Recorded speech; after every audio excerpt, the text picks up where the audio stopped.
In this video, we want to evaluate or find the integral of e to the square root of x dx. And then we can check the solution by computing the derivative of the answer.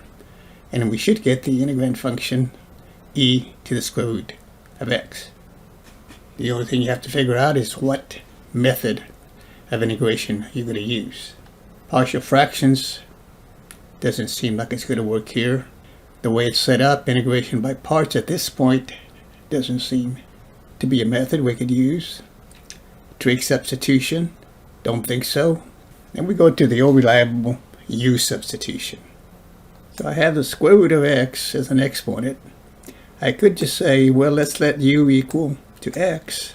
And then we have du would equal 2. Derivative of x is 1, so we can just leave that as dx.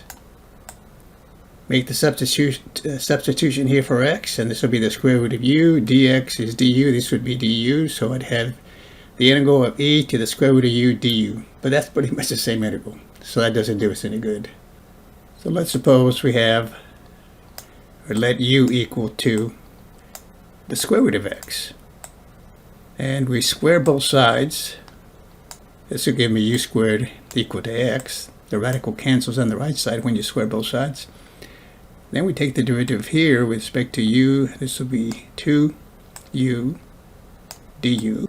And on the right, derivative of x with respect to x would be 1, or dx. So let's see how this works.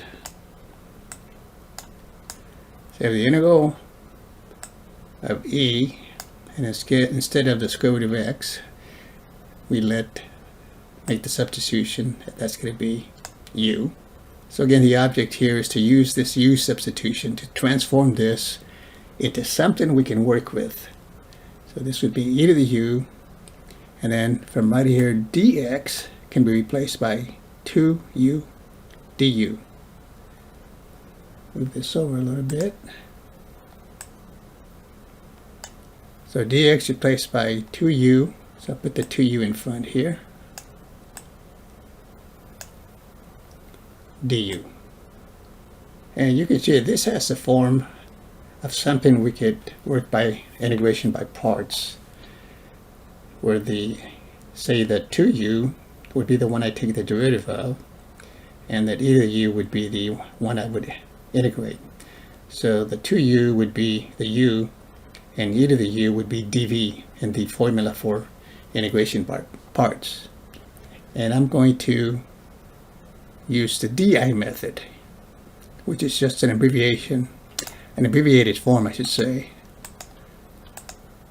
of the procedure integration by parts. So it works this way: d for derivative and di for integration, and then you select what you want.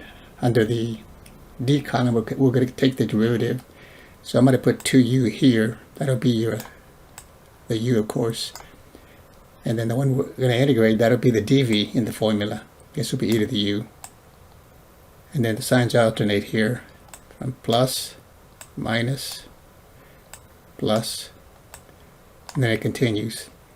So in the first one, I'm going to take the derivative, so the derivative of 2u with respect to u would give me a 2. Now that's a constant. You compute the derivative again, you get 0.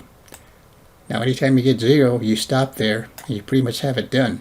Over here we integrate, and this is easy. Integral of e to the u with respect to u would just be e to the u. Do it again. That's e to the u. And then we just write out the answer here. The way it works in this method here, once you get a 0 here, you stop. That's the first case here. And it goes this way. It's 2u times e to the u, and you take the sign that's to the left there.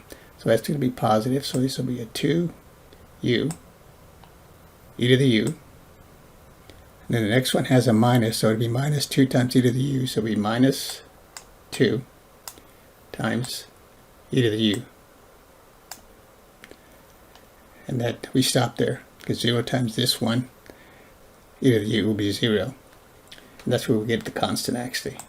Constant of integration.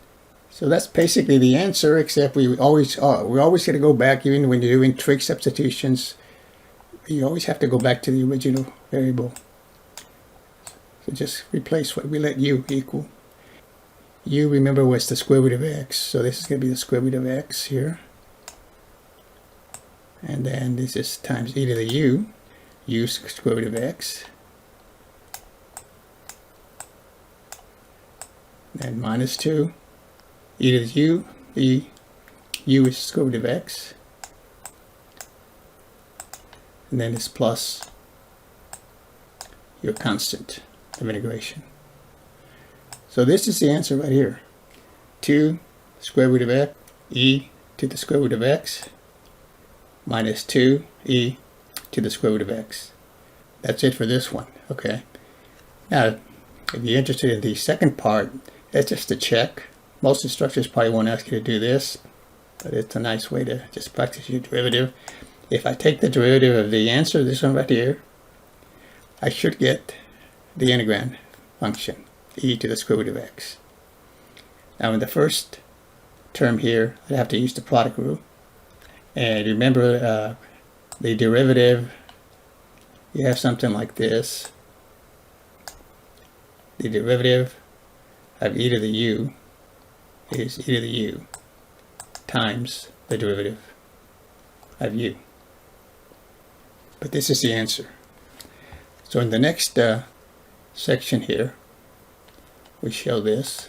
And just to save time, I've pretty much already calculated this. But here it is. See derivative, and this is the answer. So for this first one here, first product, have a function of x, so we have to use the product rule, so it's the first factor here times the second one. Okay, so the derivative of e to the square root of x is equal to e to the square root of x multiplied by the derivative of the exponent. Think of x, square root of x is x to the 1/2. So you guys use your power rule there. So 1/2 multiplies the 1, that's how I get this 1/2 right here. And then we subtract 1 here. That's a negative 1/2. That's how I get that.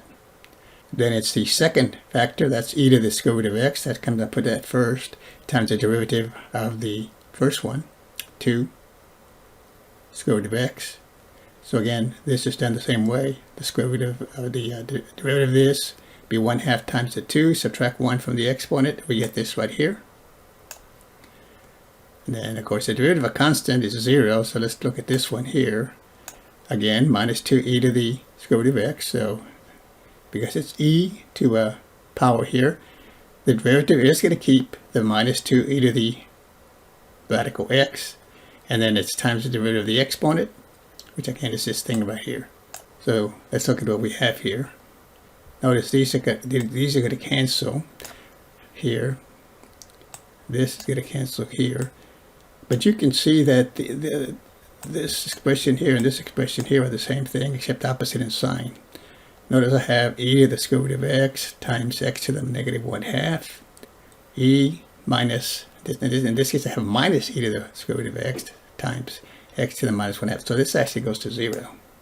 That cancels out. And then over here in this one here, I got x to the negative 1/2. Remember the square root of x is x to the 1/2. So if you add up the exponents there, that gives me x to the 0. That's just 1. So basically this goes to 1 right there. And then we have 1/2 times 2 cancels. And I get 1 e to the square root of x, which is what the integrand was. Thanks for watching. We'll see you next time.